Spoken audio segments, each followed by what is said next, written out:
Hello students, मैं Harvinder Singh Rajput, faculty of chemistry, लक्ष्य institute में। अब हम जो स्टार्ट करने वाले हैं 11th क्लास के लिए पूरी की पूरी एक सीरीज़, वो सीरीज़ जो कि एग्ज़ाम ओरिएंटेड हो। ठीक है, कि हम उसके अंदर ना ज़्यादा थ्योरी पढ़ें, हम ना उसके अंदर कौन सी चीज़ हमें रखनी है, कौन सी चीज़ हमें छोड़नी है। हम अब जो पूरी ये जो लक्ष्य इंस्टीट्यूट की तरफ से जो ये केमिस्ट्री की सीरीज़ आ रही है, उसके अंदर हम जेई नीट के ओरिएंटेड सारे कंसेप्ट क्लियर करने वाले हैं। आज हम एक नया चैप्टर स्टार्ट करने जा रहे हैं जिसका नाम है मोल कंसेप्ट, या फिर ये 11th क्लास में सबसे फर्स्ट चैप्टर आता है, इसका नाम है some basic concepts of chemistry. लेकिन मेनली जो इसके अंदर जो नाम है वो मोल का ही है। हम सबसे इंपॉर्टेंट थिंग जो इसके अंदर पढ़ रहे हैं वो है मोल। अब एक्चुअल में मोल पढ़ना इतना क्यों ज़रूरी है? सबसे पहला क्वेश्चन ये आ जाता है कि मोल पढ़ना इतना क्यों ज़रूरी है। क्यों? क्योंकि आपको पता है कोई भी एटम है, एटम के अंदर अपन को बहुत सारे पार्टिकल्स मिलते हैं। मतलब जैसे मेनली जो है अपना को इलेक्ट्रॉन मिलता है, प्रोटॉन मिलता है, न्यूट्रॉन मिलता है, अल्फा बोसोन है, बहुत सारी चीज़ें मिलती हैं। तो ये इनकी क्या होती है, साइज बहुत ज़्यादा छोटी होती है, इनका मास बहुत ज़्यादा कम होता है। तो हम दो एटम को, दो एलिमेंट को आपस में किसके बेसिस पे कंपेयर करेंगे? ठीक है, तो कंपैरिजन के लिए हमने एक टर्म बनाई है मोल। ठीक है, जैसे आपको मैं एक एग्जांपल देता हूँ कि आपको मैंने 1 kg आयरन बोला है, 1 kg कॉटन बोला है। ठीक है, तो 1 kg आयरन इतना सा होगा और 1 kg कॉटन इतना होगा। ठीक है, लेकिन दोनों के अंदर एक चीज कांस्टेंट है, क्या?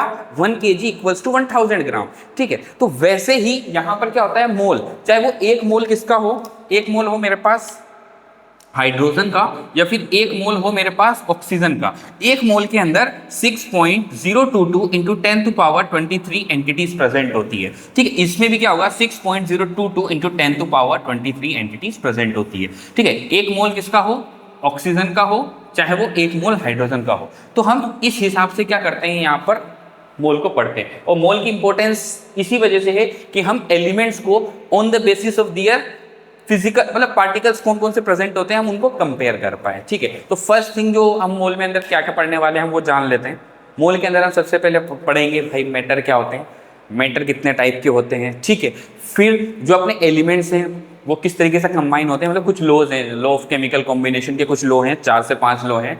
ठीक है, उसके बाद हम इसके अंदर पढ़ने वाले हैं atomic mass, atomic number, relative atomic number, relative atomic mass. ठीक है, फिर हम उसके बाद वेपर डेंसिटी, डेंसिटी, हम इन सब चीज़ों को करते हैं। ठीक है, उसके बाद आता है लिमिटिंग रिएजेंट, फिर मॉलिक्यूलर फॉर्मूला, एम्पेरिकल फॉर्मूला।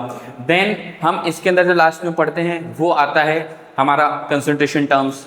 और लास्ट में जो सबसे इंपॉर्टेंट जो जेई एडवांस के लिए टॉपिक आता है वो आता है पीओएसी, इडियोमेट्री, वो अलग है ना।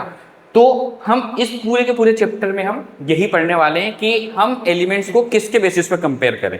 ठीक है, तो on the basis of mole पे हम एलिमेंट्स को कंपेयर करते हैं। ठीक है, तो फर्स्ट क्वेश्चन आता है व्हाट इज मैटर।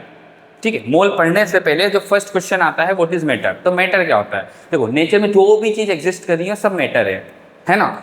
जो भी चीज एग्जिस्ट कर रही है सब क्या है, मैटर है। और मैटर मेनली कितने टाइप की होती है हमारे लिए, वो होता है सॉलिड, लिक्विड,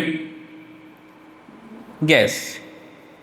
3 टाइप के मैटर प्रेजेंट है हमारे पास। ठीक है, वैसे तो मैटर के बहुत सारे टाइप्स होते हैं, जैसे एक एमोर्फस आता है, एक नॉन न्यूटोनियन लिक्विड आता है ना। इस तरह के 28 टाइप्स के मैटर प्रेजेंट होते हैं। लेकिन हम पढ़ने कितने हैं, मेनली जो होते हैं 5 मैटर, और उसमें से भी हम मेनली कितने मैटर पढ़ेंगे, हम 3 मैटर पढ़ेंगे, सॉलिड, लिक्विड और गैस। अब व्हाट इज सॉलिड? सॉलिड को आप on the basis of chemistry कैसे डिफाइन करोगे कि सॉलिड क्या होता है? तो देखो, सॉलिड जैसे है ना, कोई भी अपने पास वाटर बॉटल है, कुछ भी है, तो सॉलिड का क्या होता है, एक मास फिक्स रहता है, उसका वॉल्यूम फिक्स रहता है, मतलब साइज, मास, वॉल्यूम जो रहता है वो फिक्स रहता है सॉलिड में।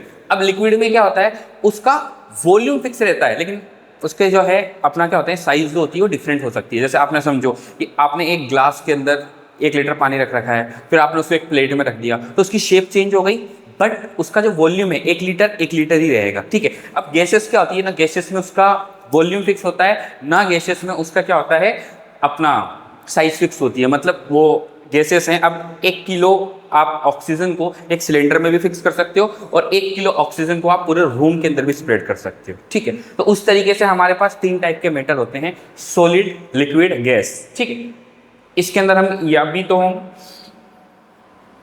यहाँ पर एमोर्फस के बारे में भी चलो थोड़ा सा हम देख लेते हैं। एमोर्फस क्या होता है? ना वो प्रॉपर सॉलिड होता है ना वो प्रॉपर लिक्विड होता है, मतलब ऐसा कि जिसके अंदर मतलब ना प्रॉपर सॉलिड है ना प्रॉपर लिक्विड है, एक आप जेली टाइप का स्ट्रक्चर बोल सकते हो। एमोर्फस में हम वो करते हैं इसके अंदर, ठीक है। तो इसी तरीके से अभी मैंने आपको जितने टॉपिक्स बताए हैं मोल कंसेप्ट के अंदर कि हम क्या क्या पढ़ने वाले हैं, ठीक है। अभी तो हमने यहाँ पर सॉलिड लिक्विड गैस करा, अब नेक्स्ट सीरीज में हम इसको हम करेंगे लॉ ऑफ केमिकल कॉम्बिनेशन, कितने टाइप्स के लॉ हैं, किस तरीके से एलिमेंट्स जो होते हैं अब मिलके कंपाउंड बनाते हैं, और कितने जैसे कुछ जो लॉ हैं वो सिर्फ गैसेस वॉल्यूम के लिए हैं, कुछ लॉ जो है सॉलिड लिक्विड गैस तीनों के लिए वर्क करता है। किस भी एलिमेंट का जब हम एटॉमिक नंबर लिखते हैं तो हम किसके बेसिस पे लिखते हैं, हर के पीछे एक साइंस है। जैसे कार्बन का एटॉमिक नंबर होता है 6 और एटॉमिक मास होता है 12, तो हम ये 12 किसके बेसिस पे लिख रहे हैं, है ना। ऑक्सीजन का होता है 8 और एटॉमिक मास होता है 16, हम ये 16 किसके बेसिस पे लिख रहे हैं। इन सब के पीछे भी एक लॉजिक होता है कि